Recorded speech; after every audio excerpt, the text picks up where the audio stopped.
Good morning, everybody. Today's the 19th of February 2021, and right now, as we speak, my good friend is checking in to have her second baby in about 2 hours. So, um, my thoughts, prayers, and all good wishes are with her and her husband for a very safe, birth. Which brings me to today's message, and I'm going to get right to it. Uh, let's see, where is the picture we've got? I'll get to chit chat too, but I'll get to this. There you go. Look at this. Opportunity and change.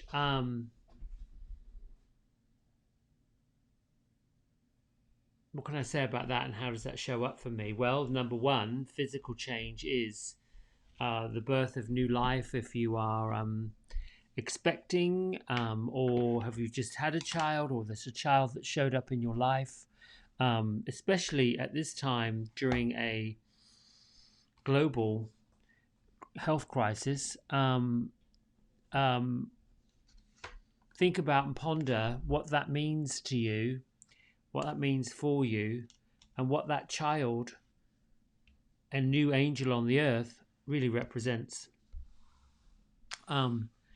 Opportunity and change really talks about if you are in a holding pattern or have been in a holding pattern and you have felt stuck, frustrated in the middle of something that, or almost like you have actually wanted something to occur, to happen, and feels like it's been held back or stuck. Know right now that you've got every opportunity to make things happen and to move forward. For me personally, this shows up with I was contemplating, has actually contemplating and having a conversation with a friend of mine, another friend of mine, and the message popped up that I am pretty good at working for myself and being self-sufficient when it comes to generating a living. And I had to take a step back and look at how independent that is. And there's a blessing to be independent. To now, am I independently wealthy? Well, it depends on what you call wealth. Financially, no, not so much. Wealth as far as wisdom, as far as health, as far as love, as far as blessings, on all of the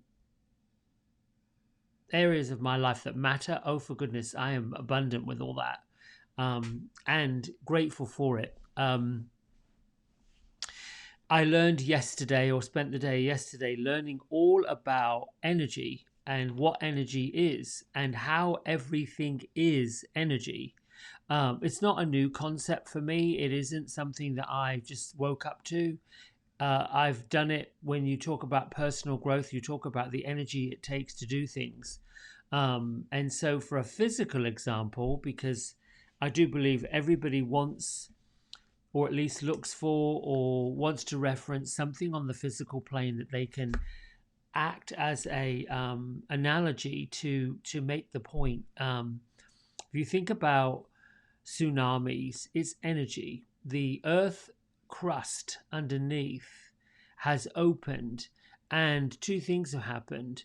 One, that opening has created the oceans to sink down into the crevice, and two, it's also pushed water from the areas that have been shifted, or is like earthquake, the earth moves, forces that water to spill into a certain area. And when I look at the planet, it's a bit like a snow globe. Somebody takes the planet and gives it a little bit of a nudge. If you look at it from above the planet, you see it as a little splash, like a bucket of water. Gets set down, it ripples, but if it gets tousled, it sort of spills. There's this big swell, and there's a receding of it, and that's very similar to how energy works. It's all in perspective. Yesterday there was some kind of space exploration where they went through the atmosphere surrounding Mars and broke through it. That's all energy. Amazing that we're able to use the energy of invisible waves that satellites can connect to signals on the Earth. I imagine that young people pick up a cell phone, dial numbers, they have no clue where all that energy is coming from. How did that energy connect directly to the other person? And how did they get it right? How did they know this is the number that's going to go to the phone of the person that's answering it? So this is where I learned and landed on what energy is. So there is much on the earth that we take for granted and just assume that it works. Those of us that are probably over the age of 40 know when the first cell phone was introduced what it looked like. I remember being in South Florida and they were called bag phones. There are some of the movies on TV that still show them. Certainly Miami Vice. They were these big, huge, block looking things. It almost looked like a 4x4 piece of wood with a long, stiff antenna that was attached to it.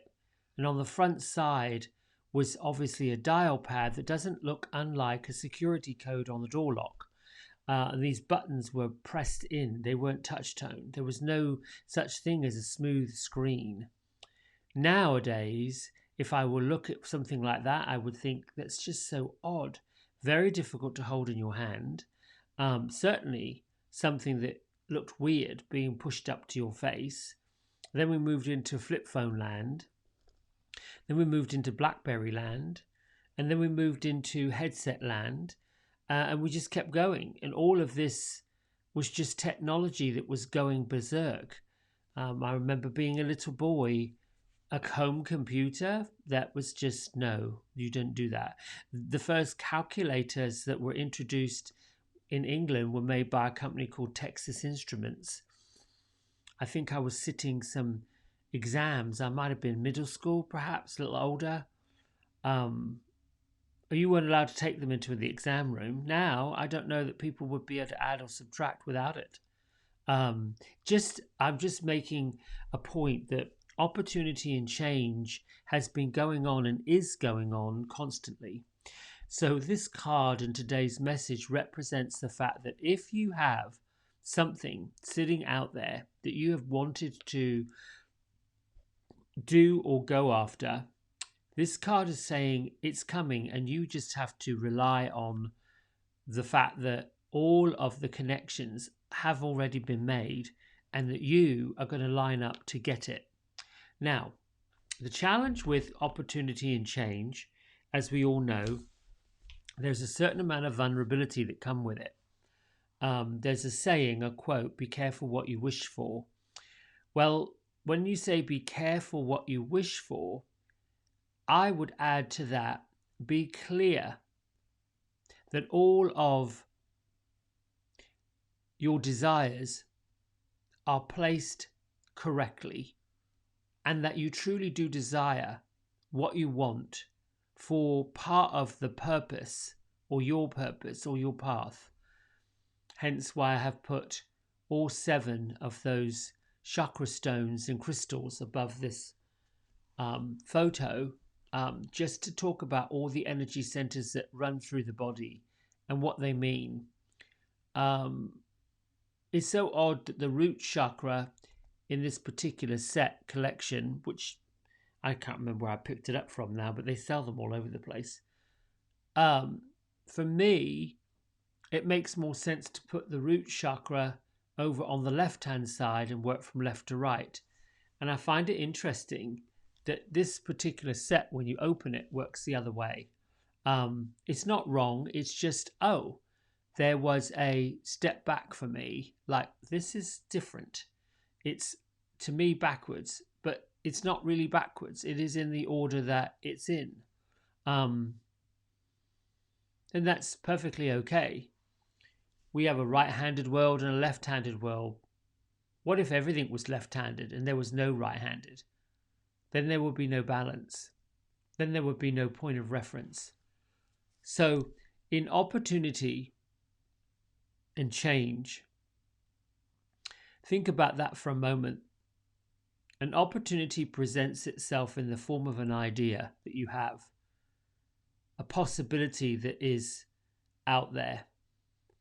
You get a message, whether it's from your guide or your angel or another person, that lights you up. You get that feeling, that energetic feeling that comes from your core, down in the base chakra, the root, where that red jasper's sitting. And the sacral chakra, represented by the carnelian stone, that's where the stirrings happen. The genital area of your body is about creation. It's about making things occur and go. And that's where opportunity begins to stir. That's your understanding of, oh, this might be something I could be interested in. Then you go into the solar plexus, and the solar plexus either adds to it, takes it away. Then you move on into your heart. How do you feel about this if this were to happen? How do you feel about this? And that at the heart of it, as well as the solar plexus, that is exactly where we call it contrast. Esther Hicks, in her work with Abraham, discusses contrast. The contrast is in the vortex, in her terms. The vortex is the space between the opportunity and the change. The opportunity is the idea and the conception. The change is the physical energy that shifts it.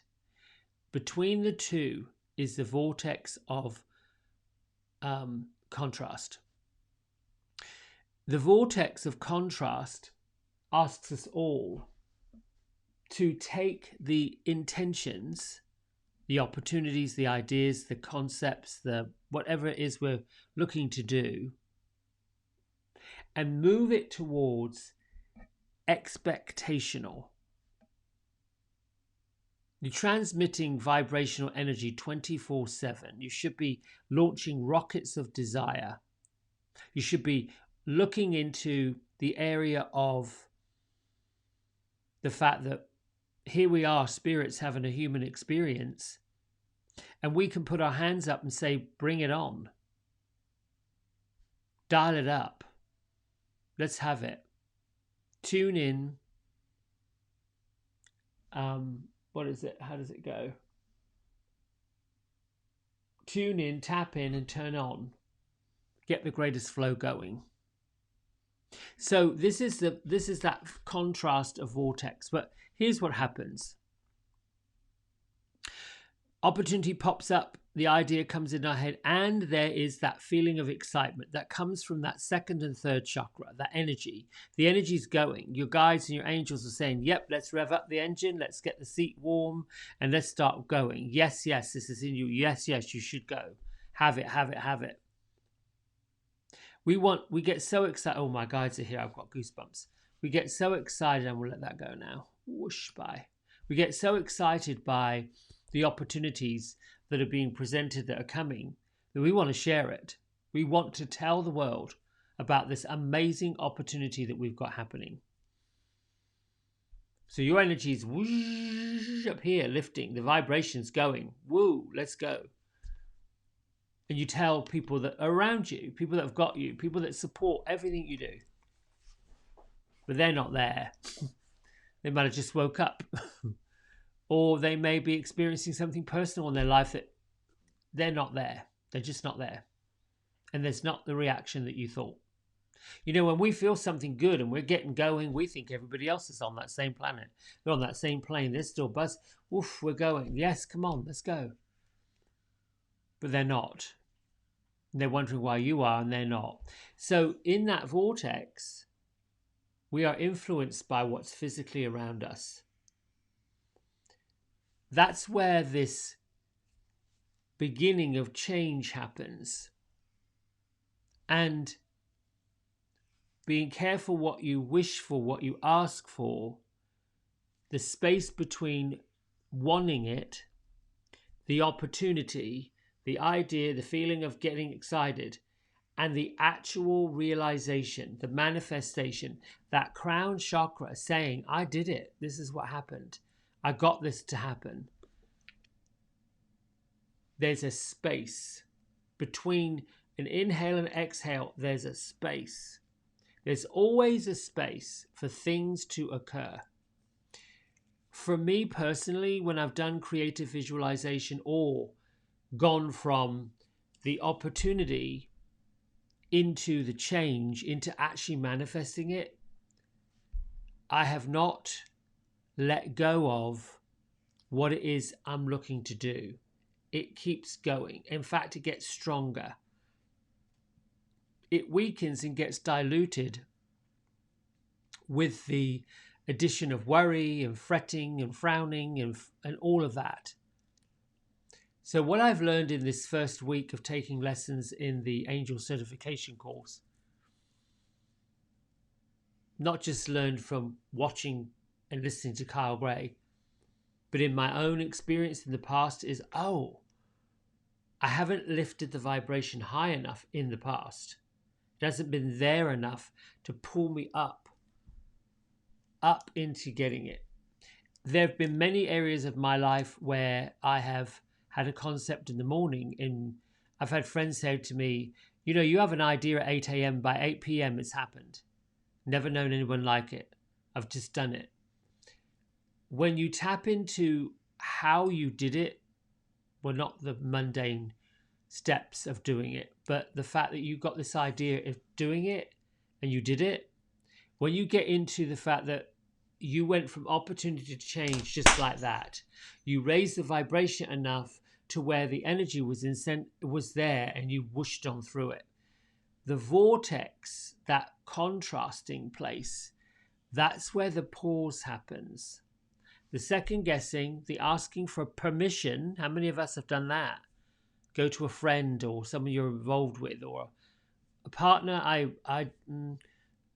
Here's how I feel about partnerships. They're great and they're there for a reason. They're there for a reason to be the shading of your picture. Not the shady, but the shading, the dimensions, if you will. Two dynamic people that come together to make something else occur, whether that's children, a business, a family, a home, whatever that life is. That third thing is a combination of these two people. What makes it not work, well, now I'm going off on subject, what makes it come undone and not work is that the energies are spinning it at different speeds and growth is happening at different times. The biggest thing is lack of communication and the concept, it's not reality, that there's no support. And indeed, you will always have one member of a partnership putting in more effort than the other.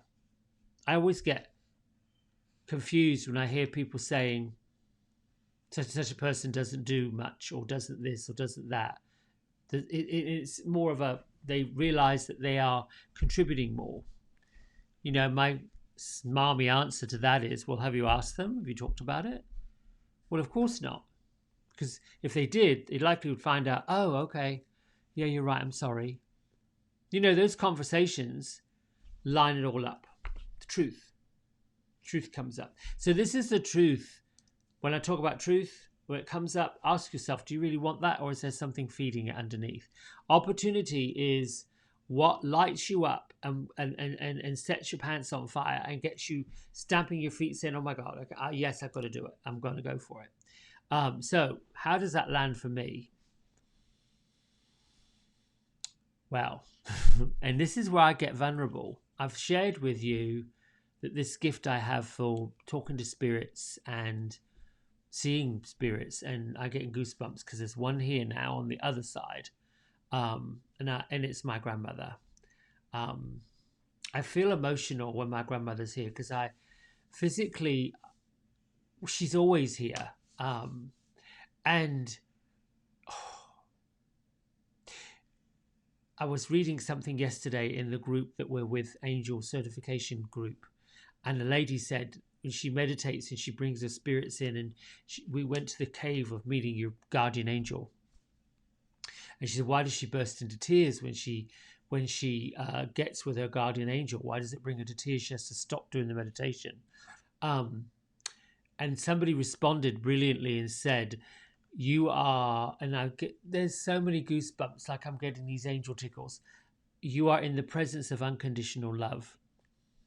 Those of you in your life that have experienced that unconditional love, it does make, your eyes well up with tears. When you hold and cuddle a baby, gosh, when you look at a puppy and you just, everything else just goes, falls away. What was I talking about? Oh, grandma. She's over there. There's a certain amount of love and pride that I feel from her, which you could say is from me, but from her. Just beaming with just this feeling of you can't do anything wrong. And in life, she was a force to be reckoned with. When I was a little boy, she'd take anybody home, where there would be no doubt this woman was going to go to bat for anyone that she believed would need it, including her members of her own family. I mean, just like if it was wrong in her mind, it was wrong, and you were going to hear about it. Always, never thought that she didn't speak the truth. Always. So, when I feel that, I know, oh, we're on the right track. So where's my vulnerability? I've got to land this opportunity and change. Last summer when we went into the, I keep calling it the pandemonium because it sent everybody off into all kinds of places. They went ballistic. I started putting together buying these light sets and these microphones. At the time, there was some good friends of mine will remember me saying, I think I've lost my mind. I don't know why I'm doing this. I had no clue that this was even going to happen. I just did it. Bought this. And then this Zoom thing. Well, in the beginning of the year, I'd done a few of them, taught yoga classes through it. But I hadn't really dipped my toe in it. It was one of these things that scared me because I wasn't sure what you did with it. It was an app. Okay, fine. The younger generation know what they're doing with apps. Those of us that are a bit older, we're not quite sure. And so I dipped my toe into Zoom. I learned it. I spent most of the summer figuring that out and then still teaching it until I thought, well, I'm not really teaching online yoga because that to me isn't yoga. It is fitness, which there's a lot of people on there doing online fitness classes and they do it brilliantly. I'm not one of them. And that's fine. I'm not worried about it. I'm not comparing myself with them. That would be ridiculous. So why did I do it? So what landed with this opportunity and change is for a little while I've been wondering, and I've shared with some of you, what platform should I be shifting this to? And I keep coming back to that Zoom. So the opportunity and change for me is, I believe in March, I'm going to either do a once a week Zoom angel readings to where I'll give you a link and I'll limit it to 10 people, maybe 20, and pull a card for each person and do a brief reading for that person. So as you know what Zoom works like, you get into a community and you share, and you get to listen into their reading, they get to listen into your reading, and there's all the chat that goes down the side. I'm going to think about this weekend as we're in the last weekend of February and probably the last few weeks of winter. Then I'm going to launch this and decide what night of the week I'm going to do it, whether or not this is free or a fee. And I'm open to anybody and everybody that wants to see this, that says, I'm up for doing it and supporting it. And I know I'm going to have to do it for whatever homework, because I got homework yesterday about starting an angel journal. This book here has been sitting in my library. Well, I looked at the thing this morning to see where this came from because I wasn't sure, and the date on it is 2003. So I know I've had this for at least 15 years, and it's been sitting in my library waiting for something to do. And I've thought, well, should I gift it to someone? There's nothing in it. But how perfect should this come up? In the homework was set up an angel journal. And there's a few things you write in it, and then it goes from there. So this will be something I do this weekend. And perhaps the angel journey will be what my guide says I should do with it. All right, I'm digressing, and we need to meditate so you all can get yourself off for your Friday. But we're going to start with the reading. And I hope all that was clear for you. And thank you, Kim, for your message yesterday and how all that landed. I'm learning to use myself as a vessel and not be worried about what's being said and shared. It just is what it is. All right, so we're on the 19th. Oh, Lord, look at that. We talked about unconditional love. This one says, be gentle with your heart. On this road, Melody Beattie took herself on a journey, and she wrote this book. One thing per day for a whole year. On this road, this journey to the heart, which is the name of the book, you will see more, feel more, and be more than you've ever been before. Your heart will open, your spirit is alive. You're open to all that the universe, life, and God hold for you. Because you are that open, you're more sensitive than ever to people, energies, places, things. You are more sensitive to places and things. You are more sensitive to any unresolved issues in yourself and in those around you. You are open, more open than you ever been. Comfort yourself. Wrap yourself up in a blanket of love and hope. Know that you will be feeling, seeing, and talking in a great deal. Know that you will be feeling, seeing, and taking in a great deal. Know that you will be healing at a deeper level than ever before. Most of the time, this will bring you joy. But an open heart is not one-dimensional. Joy is the only emotion it will embrace. Make room in your heart, room in your life, and time in your days to feel other feelings too. Anger, grief, fear, exuberance, tenderness, betrayal, and exhilaration. All the emotions are open heart feels. You're more open than you've ever been. Take gentle, loving care of yourself. Be tender with your heart.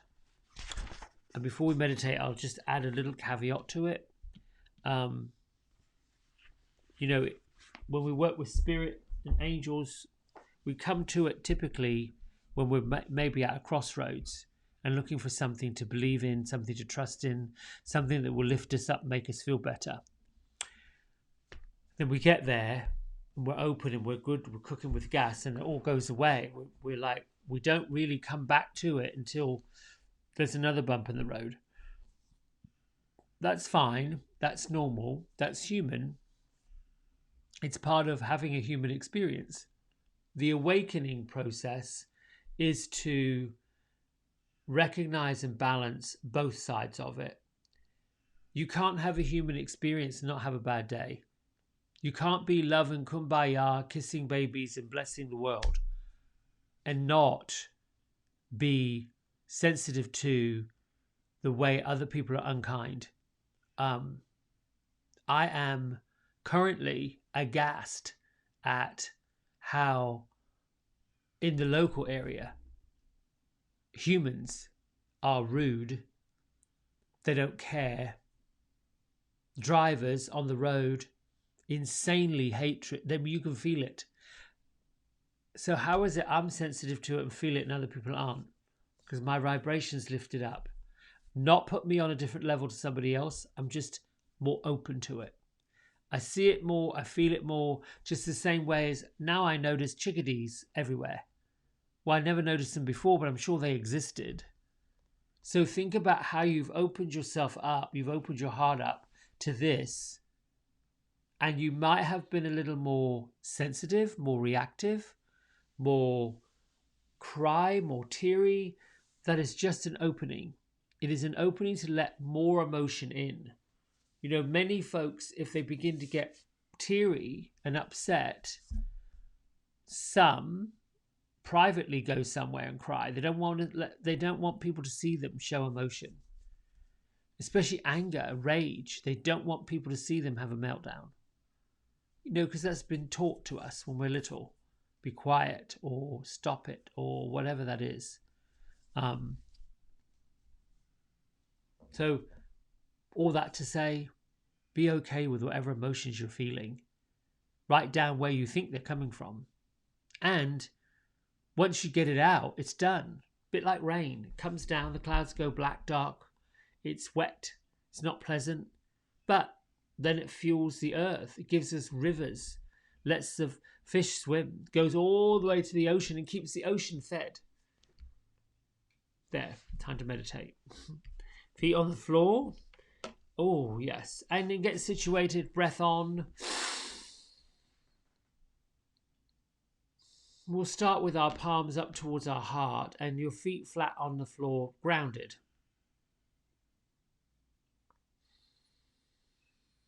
As you settle into your thoughts and let all of the ideas that you've got coming just settle in.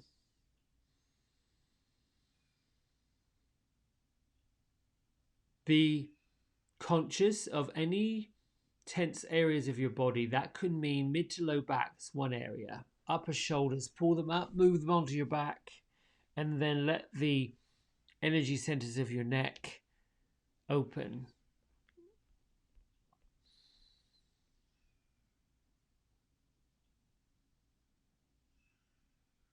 You can push down with your root and sacral chakras, and you can lift up with your crown chakra and your third eye.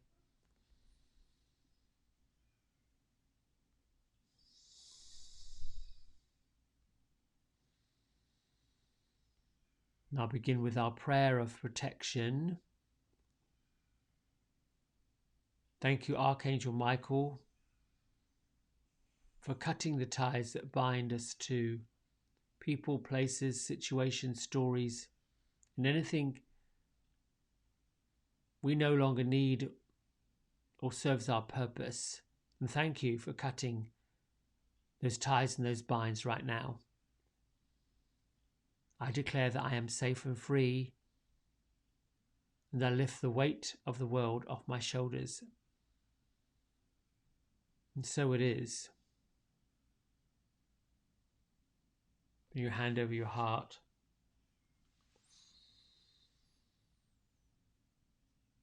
I am the keeper of my mind and my body, soul and spirit.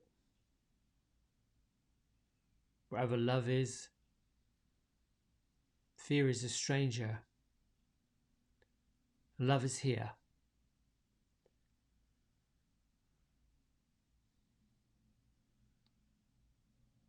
Now imagine your body and your whole self lifted up towards the sky and beyond. And feel that swirling light of love being extended from the Creator,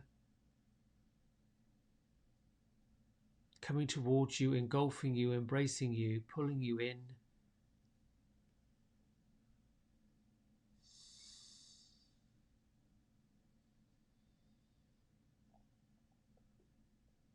And keep the light, the golden light, swooshing and swirling around you, cleansing from your shoulders down, your back, through and down your hips, into your legs and anchoring your feet to the earth, sending this golden light down, up and out.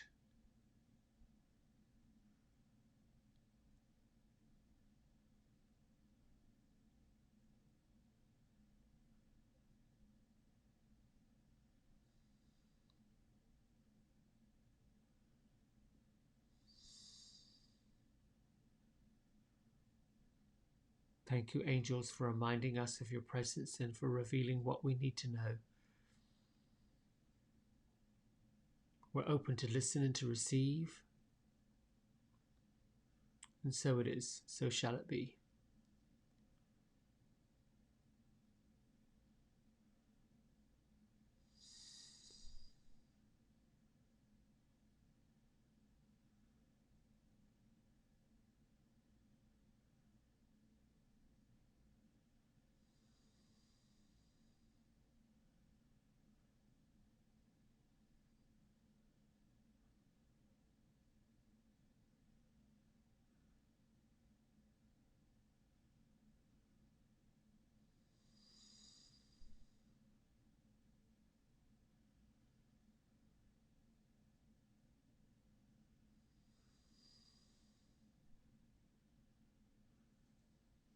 Imagine yourself seated on a sandy beach.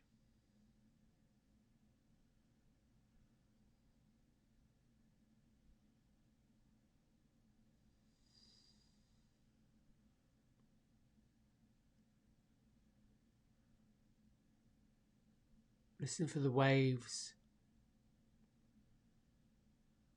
crashing onto the shore. The delicate hiss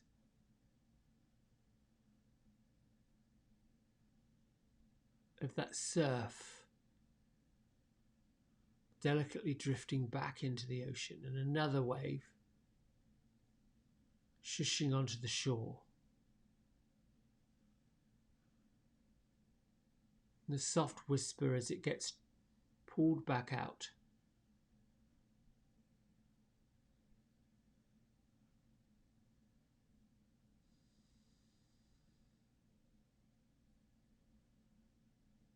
Feel the energy of the sun,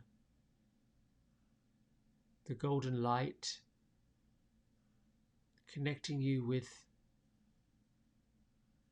the entire universe.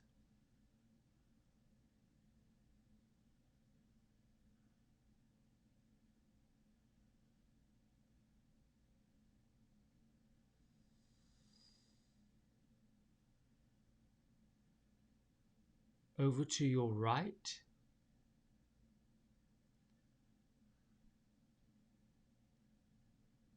see a rock, cliffs extending from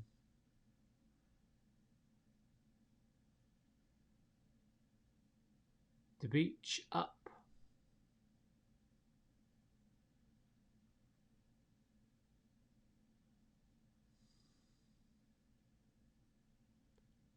Begin to make your way towards the rock.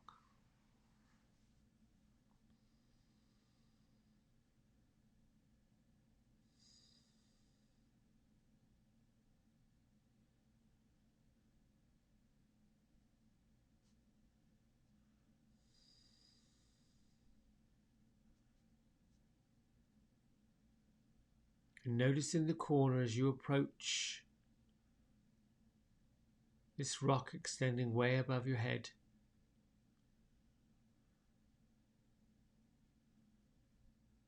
see an opening.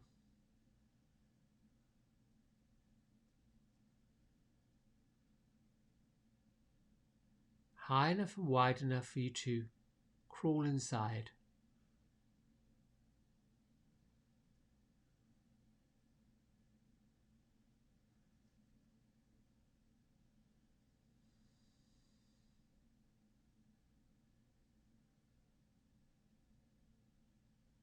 Make your way inside this cave.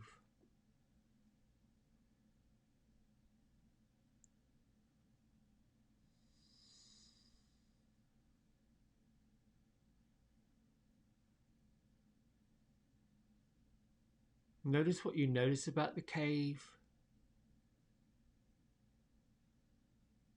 Just enough soft, velvety sand to carpet your feet.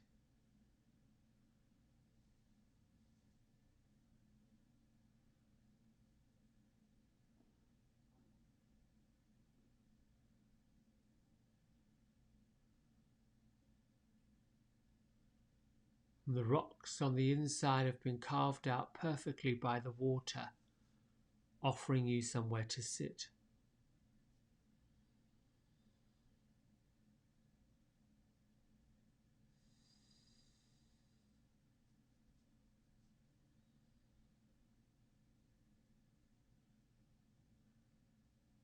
Know that you are perfectly safe.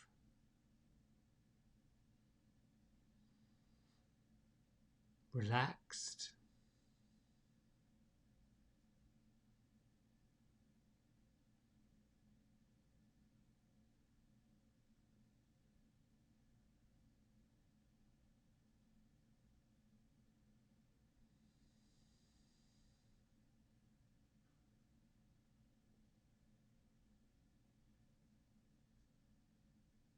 Now call upon your guardian angel or your spirit guides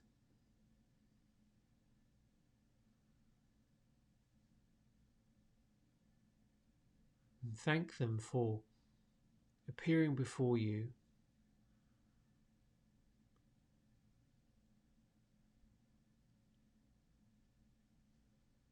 Gently settle in.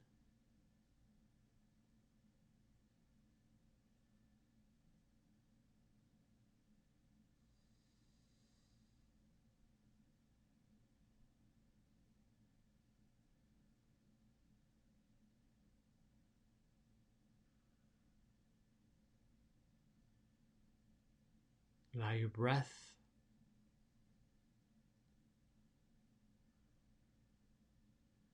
to be the energy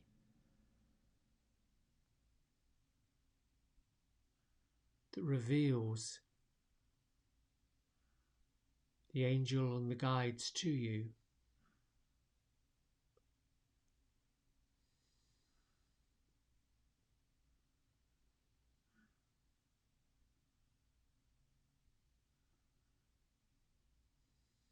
Notice if you feel them present. You may not actually see them.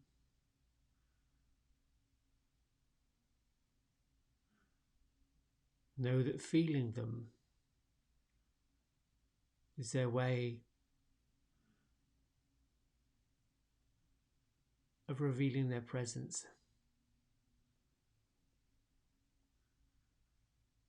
You can say out loud or to yourself,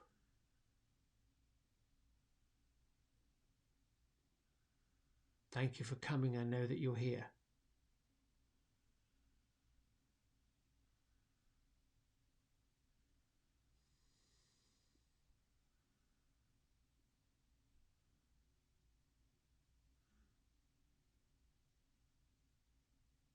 Thank you for telling me what I need to know.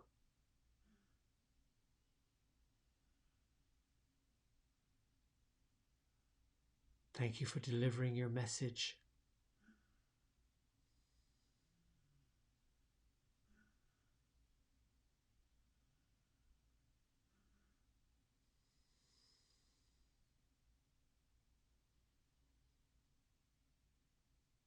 Listen for that message.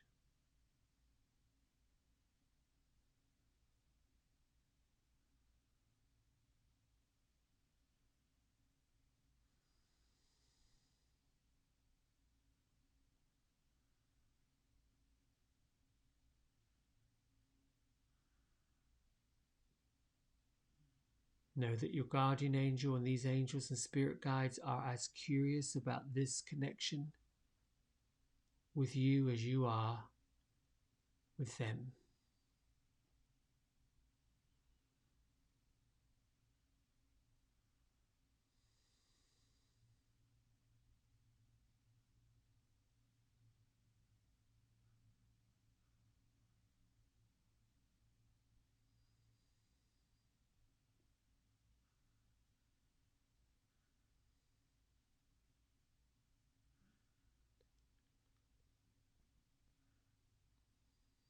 You are remembering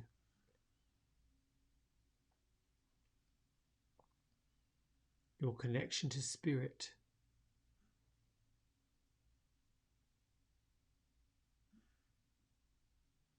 Your guides and angels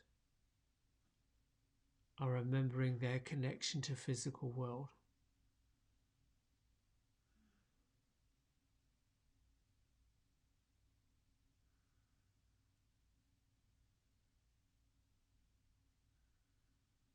The strengthening of the memories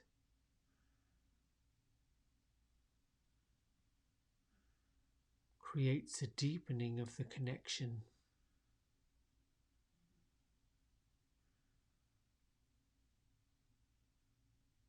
The deepening of the connection adds strength to the messages and the visions.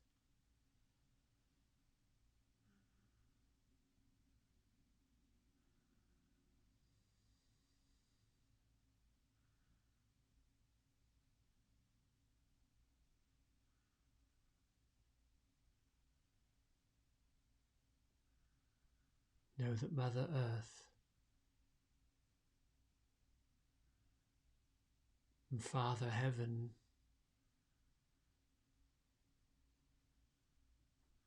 are grateful that you are on this journey.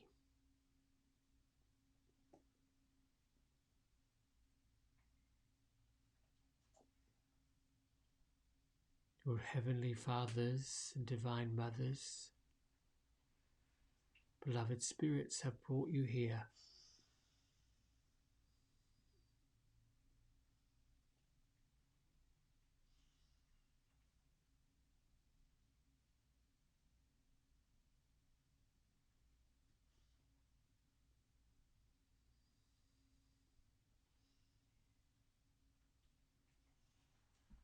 Their gifts to you are unlimited, in abundance.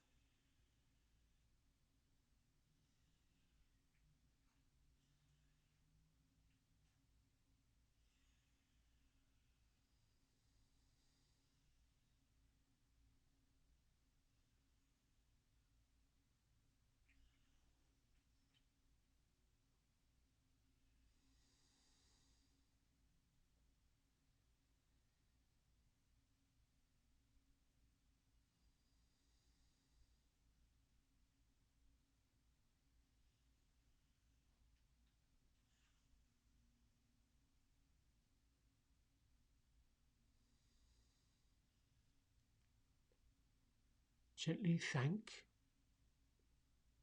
your angels and your spirits for being with you.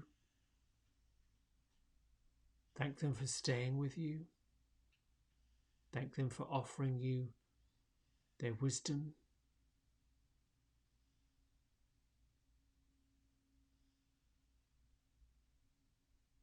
And gently place your hands at heart center.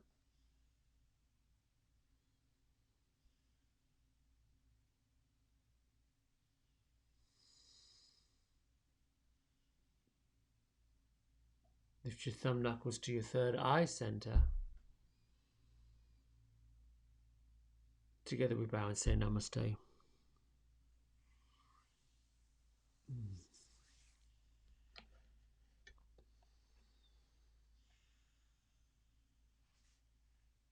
I'll leave you with this nugget. The process of awakening, lifting vibrations and spirits and coming into a deeper understanding of that is a process. You should doubt your doubts, and you should question what you're knowing, but always in gratitude for learning it. And in times that not quite sure or doesn't feel real, the reality isn't always physical. Reality, more often than not, is quite spiritual. And the key to the spirit world understanding us and us understanding them is a removal of those concepts that it has to be a certain way. It doesn't. The names of your angels and guides are not necessarily as important as you feeling them around you. If you recognize one of them as being somebody you knew in this life, like my grandmother, Billy Denson, they show up with that memory. They show up with that, how they presented themselves to you in your head. You smell something that reminds you of them. You see something that reminds you of them. Everywhere we walk around, we find feathers. Angels are around you. You were meant to see that feather. You look at the word 1111, or 333, or 444, or 222. Those successions of numbers are spirit world saying, hey. Oftentimes we don't even pay attention, but when we do pay attention, when you notice them, oh, they're here. Just stop, breathe, and either say thank you for being here, thank you for reminding me that you are here. What's your message? I'm willing to listen and receive. Done. Simple. Easy. All right, my friends, have a great Friday. I will have some news tomorrow, I'm sure. I'm going to write in my journal today and think about the Zoom session. Bye.